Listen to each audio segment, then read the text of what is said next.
Hello guys, we are going to start about the study of graphical representation of motion. Means motion को जब हम graphical representation करते हैं तो उसको हम कैसे रिप्रेजेंट करेंगे, क्यों रिप्रेजेंट करेंगे, क्लियर है।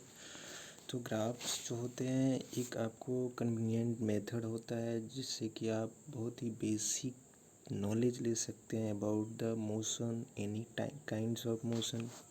As here you can see graph provide a convenient method to present basic information about variety of events। मतलब जितने भी तरह के मोशन है, डिफरेंट काइंड्स ऑफ मोशन को जब आप ग्राफ पे रिप्रेजेंट करते हैं तो एक बेसिक नॉलेज आपको बहुत अच्छी अंडरस्टैंडिंग हो जाती है with the help of graph. For example as you can see in the telecast of a one day cricket match, clear है। वनडे क्रिकेट मैच जब भी आप टेलीविज़न पे देखते हैं, जब उसका टेलीकास्ट किया जाता है तो जो दो टीम्स होती हैं उनके जो स्कोर्स होते हैं, रन रेट होते हैं, उसको वर्टिकल बार ग्राफ से शो किया जाता है रन रेट को, और फिर team in each over, clear है। As you have study in mathematics straight line graph, जिसकी हम लोग ऑलरेडी पढ़ चुके हैं in statics in solving a linear equation having two variables, clear है। Very good. जैसे कि आपका थर्ड चैप्टर है उसमें आप पढ़ेंगे कोऑर्डिनेट ज्योमेट्री, और उसके बाद से आप पढ़ेंगे जिसमें आपको ये पढ़ाया जाएगा linear equations in two variables, clear है। सो नेक्स्ट ग्राफ हम इसलिए यूज़ करते हैं ताकि हमको वैरायटी ऑफ मोशंस को काफ़ी ईजिली समझ आ जाए और उसको हम ईजिली दूसरों को समझा भी सकें, क्लियर है। Now to describe the motion of an object we can use line graphs. Line graph से हम यूज करेंगे। इवन बार ग्राफ और पिक्टोग्राफ की बात यहाँ पे नहीं की जा रही है, लाइन ग्राफ की बात की जा रही है, जिसमें आप यहाँ पे देखेंगे in case of line graph so dependence on one physical quantity such as distance और वेलोसिटी। जब आप लाइन ग्राफ ड्रॉ करते हैं तो इसमें क्या होता है, आपका ग्राफ जो होता है वो डिपेंडेंस करता है one physical quantity such as distance velocity on another quantity such as time. तो इसमें दो ही क्वांटिटी हो सकती है, या तो डिस्टेंस या तो टाइम, या फिर वेलोसिटी या फिर टाइम, ठीक है। तो ये सारी चीज़ें हमको पढ़नी है, यहाँ पे अच्छे से पढ़नी है। सो यहाँ पे फर्स्ट आपका ग्राफ मिलेगा डिस्टेंस टाइम ग्राफ्स। इसमें डिस्टेंस टाइम ग्राफ में हम क्या करेंगे, डिस्टेंस को किससे लॉन्ग ड्रा करेंगे, एक्स एक्सिस या वाई एक्सिस, टाइम को किधर ड्रा करेंगे, तो उसको स्टडी करना है और कैसे हम इसको ड्रॉ करेंगे। To change the position of an object with the time can be represent on the distance time graph, clear है। किसी ऑब्जेक्ट का पोजीशन अगर टाइम के रिलेटिव में अगर चेंज हो रहा है तो हम उसको किस पे शो कर सकते हैं, किस ग्राफ पे, डिस्टेंस टाइम ग्राफ पे, ठीक है। Adopting convenient scale of choice in this graph time is taken along the x axis, means horizontal line के अलोंग हम टाइम एक्सिस को रिप्रेजेंट करेंगे। From origin to right side move करेंगे, positive direction की तरफ, नेगेटिव में नहीं। And क्योंकि डिस्टेंस टाइम आप ड्रा कर रहे हैं, and second distance is taking along y axis, means vertical जो लाइन होता है positive direction of y axis, उस पर आपको क्या लेना है, डिस्टेंस लेना है, और टाइम किस पे लेना है, एक्स एक्सिस पे, ठीक है।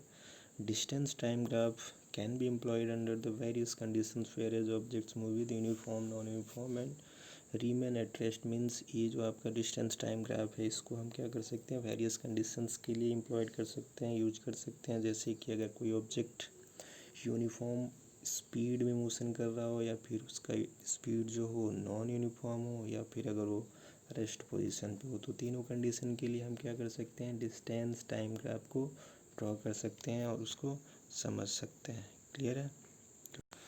So here is our graph for distance time of an object moving with uniform velocity, uniform speed. तो यूनिफॉर्म स्पीड का डिफिनेशन आप ऑलरेडी समझ सकते हैं।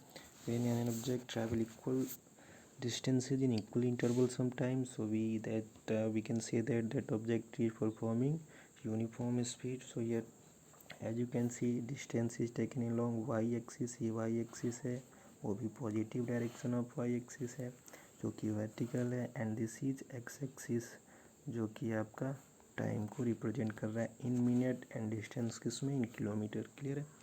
तो यहाँ पे आप देखेंगे जीरो, टाइम जीरो, आपका डिस्टेंस जो है वो जीरो, क्लियर है। As we move 20 kilometre 40 minute 60 minute distance जो है ऑब्जेक्ट का वो भी क्या हो रहा है, इंक्रीज हो रहा है from A to B to C. First यहाँ पे देखेंगे when time is 40 minute and the distance travel by the object is approximately 28 or 29 kilometer.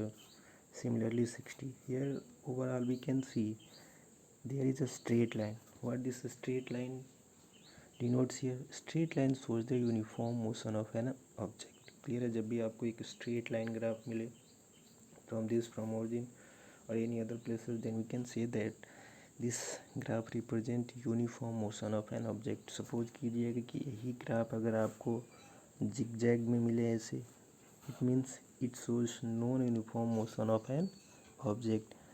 Either ये ग्राफ आपको ऐसे भी मिल सकता है, it means it is increasing rate. यहाँ पे स्पीड देखिए, टाइम के साथ क्या हो रहा है, ऑब्जेक्ट की जो स्पीड है वो बढ़ रही है। क्लियर है?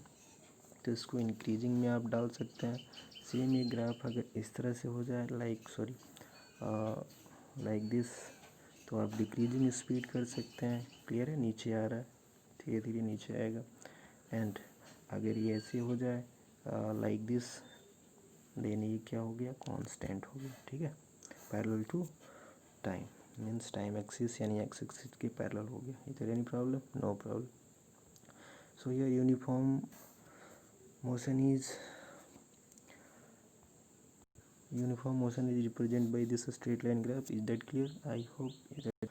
Now here as you can see, distance traveled by an object is directly proportional to time taken. जो भी distance होता है वो डायरेक्टली प्रोपोर्शनल किसके होता है, टाइम टेकन। यानी डिस्टेंस अगर आप बढ़ाएंगे टाइम बढ़ेगा, means in other word time increase करेंगे डिस्टेंस इंक्रीज होगा, टाइम डिक्रीज करेंगे डिस्टेंस भी क्या होगा, डिक्रीज होगा। दस for the information, for uniform speed a graph of distance travel against time is straight line. तो इसी के कारण जो होता है straight line आपको obtained होता है, because distance is directly proportional to the time of an object. Clear है?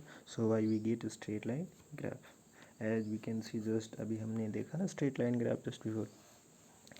So next one is here we have to note down it. What is this? Note that you can also use the term uniform velocity in place of uniform speed. तो अब जब आप uniform velocity करेंगे तो वहाँ पे क्या होगा, मैग्नीट्यूड के साथ डायरेक्शन भी होगा। Uniform speed, if you take the magnitude and displacement equal to the distance travel by the object along the y axis. Clear है? गुड। सो नेक्स्ट हम मूव करते हैं। यहाँ पे देख सकते हैं we can use the distance time graph to determine the speed of an object. क्योंकि स्पीड इक्वल टू क्या होता है, स्पीड का फार्मूला ही होता है speed is equal to distance upon time. Clear है? तो हम ये डिस्टेंस टाइम ग्राफ जो है वो किसके लिए यूज कर सकते हैं, to determining means the speed of an object. ठीक है? तो इसको करने के लिए आप कैसे डिटरमाइन करेंगे हम स्पीड को, तो स्पीड डिटरमाइन करने के लिए आपको क्या चाहिए, डिस्टेंस फाइंड करना पड़ेगा और फिर टाइम फाइंड करना पड़ेगा और उसका कैलकुलेशन करना पड़ेगा। तो यहाँ पे हम ग्राफ से कैसे कैलकुलेट करेंगे उसको ज़रा हम देखते हैं। टू डू सो, ऐसा करने के लिए कंसीडर कर लेना small part of A B means distance, जो कि आप ग्राफ में देखेंगे 8.3 में दिखाया गया, graph line parallel to the. तो यहाँ पे आपको टाइम रिप्रेजेंट करना है। टाइम जो होता है maximum t2 minus t1 means अगर कोई ऑब्जेक्ट, सपोज कर लीजिए कि ये आपका ग्राफ था, ये एक्स एक्सिस था, इसको हम टाइम डिनोट किए थे, ये डिस्टेंस था। क्लियर है? वाई एक्सिस था। इस पर कोई ऑब्जेक्ट अगर a2 अगर ओरिजिन से यहाँ पे आ गया तो ये हो गया t2 और माइनस t1, जिसको कि आप रिप्रेजेंट करते हैं जैसे कि आप वेलोसिटी में करते हैं final velocity minus initial velocity. Similarly उसमें ऐसे करना है। फिर डिस्टेंस ट्रैवल को आप s2 माइनस s1 से निकाल लेंगे। क्लियर? और फिर आपका फार्मूला वहाँ पे हो जाएगा speed is equal to change in distance या डिस्प्लेसमेंट, जिसको कि आप यूज कर लेंगे, एंड टोटल टाइम इंटरवल जो आपका हो गया। Clear? Very good. So now here next is given we can also plot the distance time graph for the accelerated motion. अब यहाँ पे हम डिस्टेंस टाइम ग्राफ प्लॉट भी कर सकते हैं, किसके लिए, एक्सेलरेटेड मोशन के लिए। As you can see in table 8.2 जो कि यहाँ पे टेबल है, अभी हम इसको क्लियर आपको दिखाएंगे। So the distance travel by A car in a time interval of 2 second, यहाँ पे दिखाया गया एक कार द्वारा डिस्टेंस ट्रैवल किया गया इन 2 second. Clear. So here as you can see, distance traveled by a car at a regular time interval, time in second, and distance traveled by a car in meters. When time is 0, distance traveled by the car is 0. When time interval जो आपका 2 second का है, तो first 0 to 2 interval हो गया, distance travel by car is 1 metre. when time next 2 second, next 3 meter means total 4 meter, next 2 second it's completely 9 meter from the basic, next to 16, next to 25 and last to it's 36। तो इसको आपको draw करना है। Clearly आप देख सकते हैं कि यहाँ टाइम इंटरवल तो कांस्टेंट है, मतलब 2 सेकेंड का टाइम इंटरवल है, but the distance travel by car is not equal. Clear है। मीन्स जैसे आप पढ़े uniform speed and uniform velocity का डिफिनीशन आपने पढ़ा, and distance travel by an object is equal to the equal intervals of time, means equal distances travel by a car in equal time intervals known as uniform motion, uniform speed, uniform velocity. But यहाँ पे जो है distance जो है वो equal intervals में नहीं है, तो ये जो आपका मोशन होगा ये नॉन यूनिफॉर्म में जाएगा, एंड इसके लिए ग्राफ क्लियर है। Then the graph is here as you can see, और distance time graph for a car moving with non uniform speed ऊपर से क्लियर हो गया था, बिकॉज डिस्टेंस का जो इंटरवल था वो कांस्टेंट नहीं था। क्लियर है। यहाँ पे देखिए डिस्टेंस इसमें भी अलॉन्ग एक्स एक्सिस लिए, ये एक्स एक्सिस हो गया और ये वाई एक्सिस हो गया। वाई एक्सिस के अलॉन्ग आपने डिस्टेंस लिया हुआ है, एक्स एक्सिस के अलॉन्ग टाइम लिया हुआ है। फर्स्ट 0, दोनों ही time 0, distance 0 second. First 2 second distance travel by object is 1 metre probably. ये जो आपकी लाइन है 0 to 5 इंटरवल 5, 15, 20 ये इक्वल इंटरवल में कर लिया गया है। अब 5 के बीच देखिए 1, 2, 3, 4, 5 स्मॉल फ्रैक्शंस हैं, तो इसका मतलब है फर्स्ट 1 जो हाफ पे हो जाएगा, फिर नेक्स्ट 2 सेकेंड हियर, नेक्स्ट से 2 second here, next 8 second here, next to here, and the last second is here. Clear.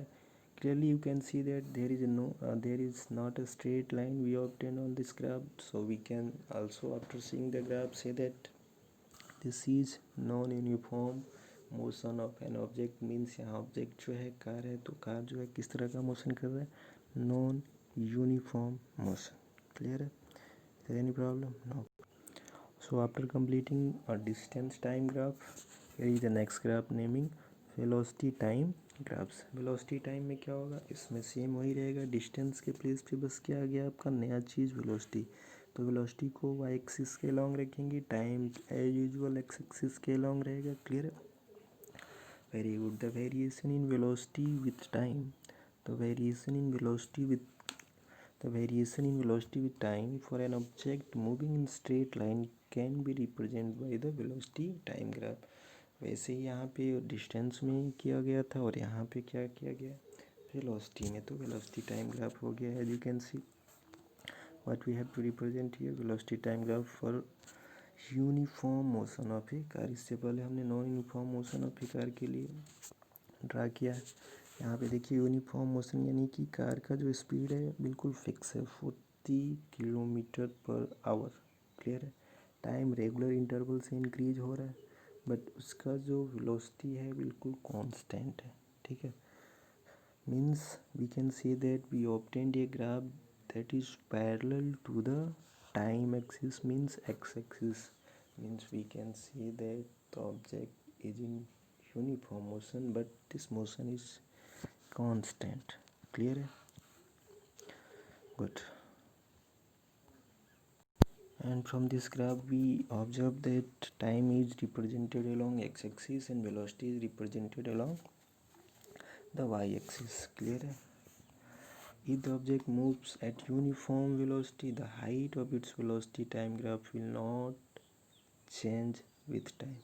अगर कोई भी ऑब्जेक्ट है अगर यूनिफॉर्म वेलोसिटी से मूव कर रहा है, इसका मतलब है height of its velocity time graph will not change, मतलब हाइट जो होगा यानी कि डिस्प्लेस इसमें वेलोसिटी का कोई इंक्रीमेंट नहीं होगा, हाइट नहीं बढ़ेगा, मीन्स अलोंग वाई एक्सिस आप ऊपर नहीं जाएंगे, पैरेलल एक्स एक्सिस के आप मूव करते रहेंगे, बिकॉज आपका जो मोशन है वो क्या है, कांस्टेंट है. It will be a straight line parallel to the x-axis, so that the velocity time graph for a car moving with uniform velocity 40 kilometre per hour means 1 घंटे में 40 किलोमीटर वो कार डिस्टेंस को travel कर. We know that the product of velocity and time gives displacement of an object moving with uniform velocity, means we can say that the area enclosed by velocity time graph, मतलब velocity और time के बीच जो area enclosed हुआ है, घेरा गया है, and the time axis will be equal to the magnitude uniform velocity. The area enclosed by velocity time graph and the time axis will be equal to the magnitude of displacement. Actually वो जो area होगा वो किसके magnitude के equal हो जाएगा, the magnitude of displacement, क्योंकि जब हम वेलोसिटी और टाइम का मल्टीप्लाई करेंगे velocity is equal to displacement upon time, time to time clear हो जाएगा, फिर आपको क्या मिलेगा, only displacement, means velocity is equal to displacement upon time, और ये टाइम ऑलरेडी दिया हुआ, time to time clear, only displacement is here. तो the area enclosed by velocity time graph, what it gives us, it gives magnitude of displacement. Okay, good. As here we can see in figure 8.6, we got a straight line graph, means we can say that the nature of graph so that velocity changes by equal amounts in equal intervals of time, thus all uniformly oscillated motion, the velocity time graph is a straight line. क्यों straight line होगा, क्योंकि इसमें equal intervals of distance travel किया जा रहा है in equal intervals of time. Clear है. तो यहाँ पे आप देख सकते हैं फिगर 8.6, इसमें आपको दिखाया गया है velocity time graph and straight line graph. It means shows the velocity time graph for a car moving with uniform acceleration. Clear है, uniform acceleration. Now you can determine the distance moved by the car, its velocity time graph under this graph, and then also here as you can see in figure 8.7 figure A. Clear है, यहाँ पे भी velocity time graph आपको denote किया गया, but ये जो आपका वेलोसिटी है ऑब्जेक्ट का 20 से स्टार्ट होके कहाँ पे आ जा रहा है, 0 पे आ जा रहा है, मीन्स ये डिक्रीजिंग हो रहा है. यहाँ पे आप बोलेंगे रिटार्डेशन हो रहा है उस ऑब्जेक्ट में, मीन्स ये डिक्रीजिंग वेलोसिटी है. यूनिफॉर्म एक्सेलरेटेड वेलोसिटी भी है, डिक्रीजिंग हो रही है, रेगुलर इंटरवल पे डिक्रीज हो रहा है. And now the next B as you can see velocity time graph for object non uniformly accelerated motion. ये दोनों ही जो मोशन आप देख चुके हैं non uniformly accelerated motion. Clear है, यहाँ पे equal intervals of distance travel नहीं किए जा रहे हैं, इक्वल इंटरवल्स ऑफ टाइम में. क्लियर है, वेरी गुड.